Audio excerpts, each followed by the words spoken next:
Basically যে নিউক্লিয় সেলের যে মধ্যে নিউক্লিয়াসটা আছে সেই নিউক্লিয়াসের নর্মালি ডিএনএ অবস্থায় থাকে। যখন কোষ বিভানো যায় তখন সে ক্রোমোজোম হিসাবে আত্মপ্রকাশ করে।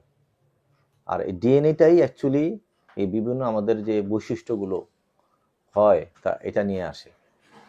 কি বৈশিষ্ট্য নিয়ে আসে? এবার আসো যে আমার হাত পা বড় হয়েছে, এটা নর্মাল সেল। একটা সেল ভেঙে অবিকল আরেকটা করে সেল হয়েছে। এটা হচ্ছে আমাদের মাইটোসিস প্রক্রিয়া। মানে আমাদের এই যে সেলগুলি আছে, এই সেলগুলো আমাদের শরীরে আছে।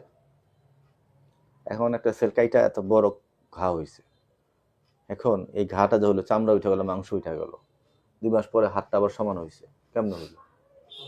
এই সেলগুলো লক্ষ লক্ষ সেল তৈরি হয়েছে, ওইরা আমরা বুঝে দিছে, নাহলে তৈরি হতো না।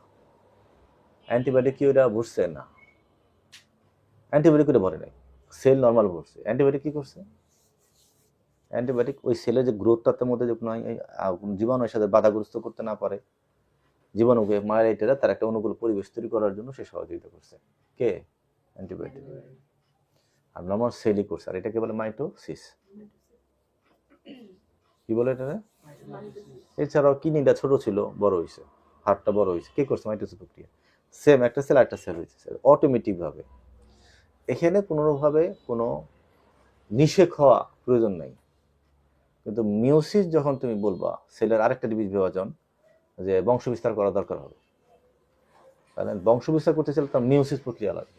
পার্থক্য হইল ওইটার মধ্যে অর্ধেক অর্ধেক করে আছে, 22 প্লাস অর্ধেক 22.5। আর ওই যে স্পার্ম, এইটার মধ্যেও তো যেই সেল আছে এটার মধ্যে 22.5। তাহলে এই 22.5 এখানে ঢুকলো, আর এই 22.5 এখান দিয়ে ঢুকলো, এখানে দুজনে মিলিত হইলে ওই 46 হইল।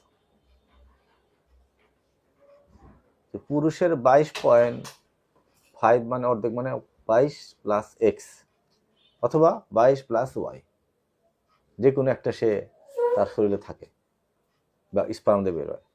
মহিলাদের always 22 plus x, 22 plus x, এর কোনো ওয়াই নাই। যদি 22 প্লাস ওয়াই এই স্পার্মটা যদি এখানে থাকে আর এটা যদি এখানে ঢুকে আর যদি নিষেক হয় তাহলে হবে ছেলে। আর যদি 22 প্লাস এক্স যদি মিলিত হয়ে যায় বা বের হয় তাহলে সেটা মেয়েই হবে।